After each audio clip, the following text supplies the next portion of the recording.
On to this story now. The FNB and Bureau for Economic Research Consumer Confidence Index shows recovery from a negative 20 to a negative 8 index points during the fourth quarter of 2022 after plunging to minus 25 index points during the second quarter. All three sub-indices of the Consumer Confidence Index rebounded during the fourth quarter. The economic outlook improved by 12 and 11 index points respectively, but remained deep in negative territory.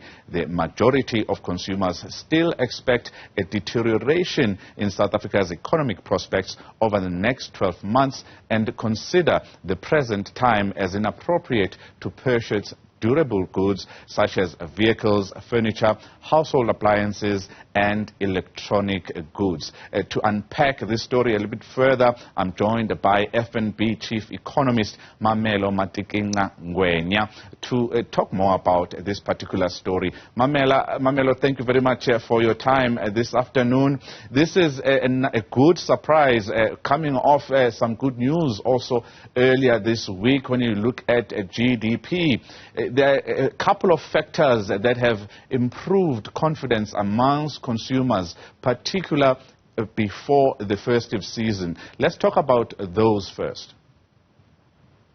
Sure, there was certainly a positive surprise. So the index has essentially recovered the losses that we saw earlier this year, and it's at a level where it was, give or take, in the fourth quarter of last year. As you correctly highlight, we saw all three sub-indices improve quite notably over the quarter, more specifically the financial outlook. And that can, to an extent, be described or explained by the improvement that we've seen in the labor market, especially the services sector. We did see across the income spectrum that there was a bit of an improvement in that index. But as I highlighted, well, yes, the other two did improve. They still remain in negative territory.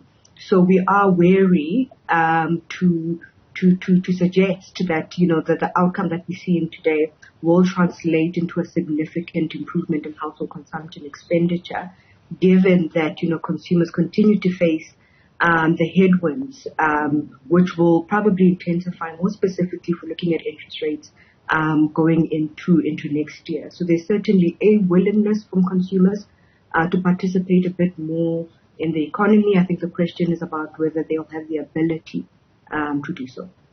Mamello, something interesting was also the findings when you look at high-income households that earn more than 20,000 rands per month versus those that earn lower. What were the findings there? Because confidence levels amongst the high-income households actually leapt up. Sure. So your low income is a labor market story, more specifically the services sector. In your high income bracket, it could be a function of those that are invested and are benefiting from higher interest rates. And to an extent, I guess the labor market story also filtering into that segment of the economy that may have boosted confidence. What are the main reasons that households, Mamello, are saying that the economic outlook and time to buy those durable goods in the next 12 months is not looking good? It's actually something that has improved when you look at it, but it remains in that deep negative territory.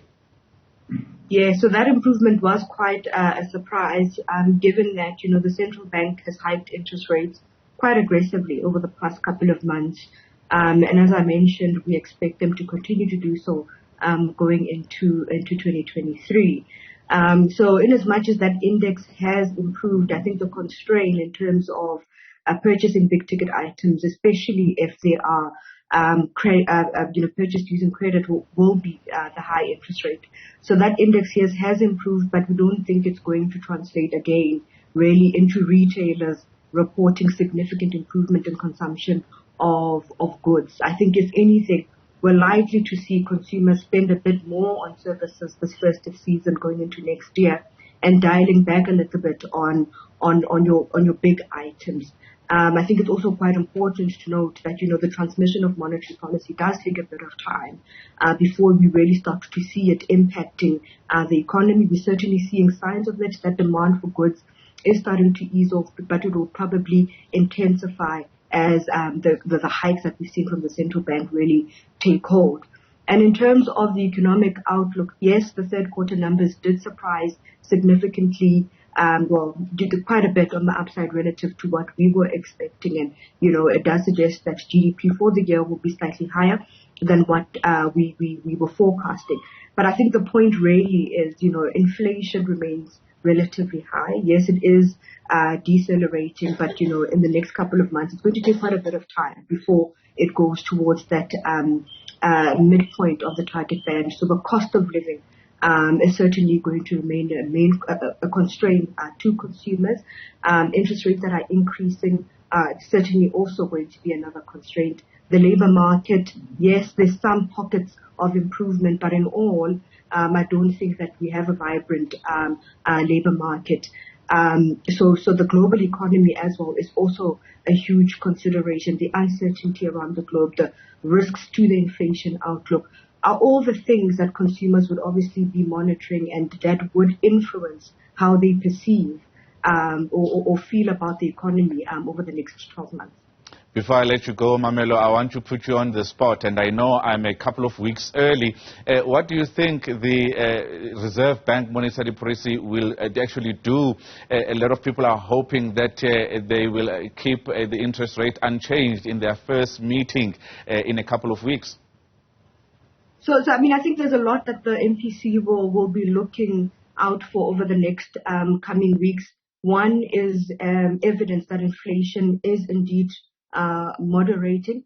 And I think if we look at our forecast, by the time the MPC sits in January, inflation will still have a 7% handle.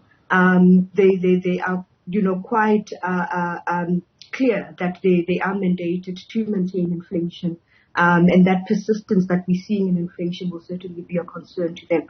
So we are of the view that they will probably hike rates by 50 basis points in January, but that will likely be the peak of the interest rate hiking cycle. And then they will, by the time they meet again in March, will have sufficient evidence that all the interest rates that they have executed are starting to have that desired impact. So I think, the inflation story, the positive surprise in terms of the growth numbers are certainly things that they're going to be taking into consideration. This vibrancy that we're seeing from the consumer, yes, as I said, it's not going to move the needle much, but we are seeing that there is that activity. So when they look at that information collectively, and also, the global economy is in this interest rate hiking cycle, maybe the quantum may start to slow, but these are all pieces of information that they will be considering, and we think by the time that they meet, it will still be enough to justify another 50 basis points, and we are likely, as I said, in March, they'll probably, just reassess whether they should continue. Mamello Matikinca-Ngwenya is the Chief Economist at FNB. Thank you very much for your time.